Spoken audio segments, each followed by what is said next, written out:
Hello. Uh, Priscilla Presley has left the Church of Scientology, and that's about the most frivolous thing I'm going to say for the rest of this session. And the Catalans are trying to leave Spain.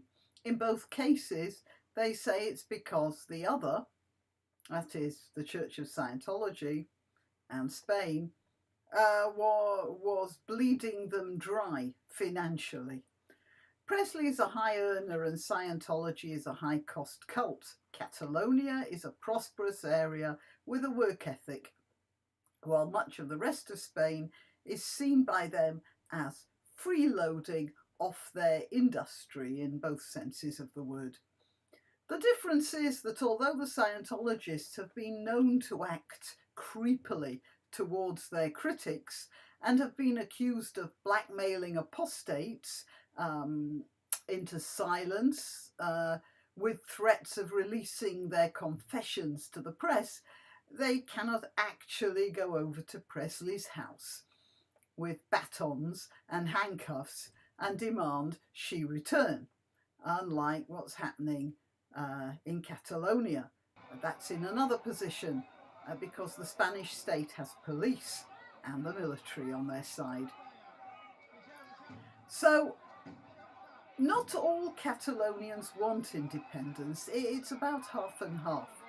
And if the Catalans go, then the Basque are next. So Spain is quite worried about that. It also needs the economic support of Catalonia. It's one of the richest areas. It is probably the richest area in Spain. And certainly Barcelona is one of the most important ports on the Mediterranean. And so that's the Spanish side. Then there's the Catalan side. Actually, it's, to start with, a bit difficult to see why Catalonia would want to be independent. There doesn't seem to be much point in it. The Catalan culture and dialect are protected by law.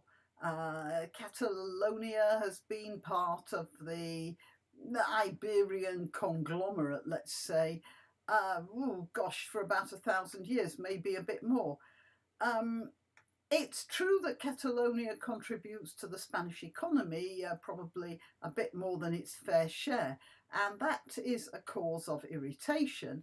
I read some correspondence in an online discussion, and this person said, we pay more than the rest but don't receive the same benefits. In the south of Spain, for instance, school books are free, as is food in the school canteen. Here in Catalonia, parents spend an average of €400 in school books every September, and school meals aren't free. I'm sure there are many other examples. But Catalonia also gets the advantages of being in a large country with a proper army. Catalonia on its own could not repel an invasion, for instance, if France decided it had territorial ambitions. I know that sounds a bit dumb now, but the fact is that a lot of France used to be part of Spain once upon a time, and I don't think the Spanish have quite forgotten that. However, there is one invasion that Catalonia thinks, I suspect that it thinks that it can repel if it is separate from Spain. And although no one seems to be talking about it, I'll bet it's one of the reasons some of the Catalonians want out. And it's to do with that ginormous elephant in the room. Look, this is the map of Spain. There's a part of it which is so close to North Africa. It's a really short boat ride away. It's about 7 miles to be precise. There are also a couple of small enclaves. You can see the red dots down there on the North African coast, which are technically Spanish territory. Every day African migrants arrive there, and every day some arrive by boat onto the Spanish mainland. The last figure I saw, it was about 600 a day. The majority of the migrants are not refugees, they're economic migrants. They're from Cameroon, Guinea and the Gambia, but they're also coming generally from North Africa and even from Bangladesh. As well as people who make it to dry land, the Spanish Coast Guard are fishing people out of the sea by the hundreds. Apparently, about 10,000 migrants have arrived in Spain this year, and there are about 4,000 more who've managed to climb the huge walls that surround the North African Spanish enclaves of Melilla and Ceuta. The Catalans are, as you will see, relatively far away from this tide of immigration at present. But of course they know that as the Spanish central government will want to spread out the migrants to different parts of the country, including Catalonia, which at least might have some work available for them. But of course, even then, that's not so certain. In previous times when unskilled labour was necessary for work in the ports or even in such jobs as sweeping the streets, migrants who couldn't read or write Spanish would have had a place. There used to be a brisk flow, for instance, of seasonal workers who would come from Morocco without visas. But all that's stopped now, not only because the Spanish economy has ground to a halt, thanks EU, but also because so much work, even agricultural work now, can be done by machines, and unskilled labour is now a burden.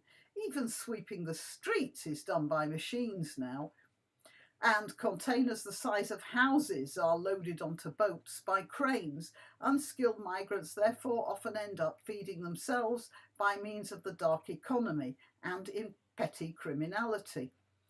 Then again, Barcelona has the biggest concentration of mosques in Spain, and the second and third generation Muslims in that city are starting to feel the tensions between what is preached in their Salafist mosques, and they really are very fundamentalist mosques in Barcelona, and what they see outside in town. According to WikiLeaks, the American Secret Services reckon there's a problem there. This is all happening at the same time as Catalonia itself is trying to work out where it belongs. The terrorist attack at Las Ramblas in August, remember that?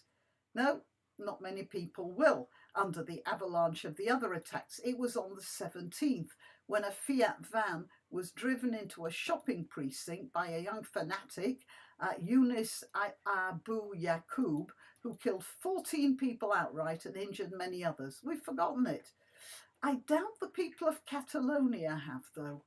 The problem is this: most of the mosques in Catalonia have been funded by the most extreme of Muslim sects, and the Emir of Qatar has offered to purchase a football stadium in order to build on it the biggest mosque in Europe. Muslim leaders say that they've been promised permission for this mega mosque if they support independence. And here comes the kicker. Abdel Wahab Housi, a Salafist jihadist preacher in the city of Lleida, recently declared, Muslims should vote for pro-independence parties as they need our votes. But once they allow us to vote, we will all vote for Islamic parties because we do not believe in left and right. We will win local councils and accumulate power in the Catalan autonomous region, and Islam will begin to be implemented. Perhaps the people driving the independence movement think they can control this, and perhaps they can, and then again, perhaps they can't. Whatever, the whole situation is a lot more complicated than it looks, and a lot more complicated than Priscilla Presley leaving the Scientologists.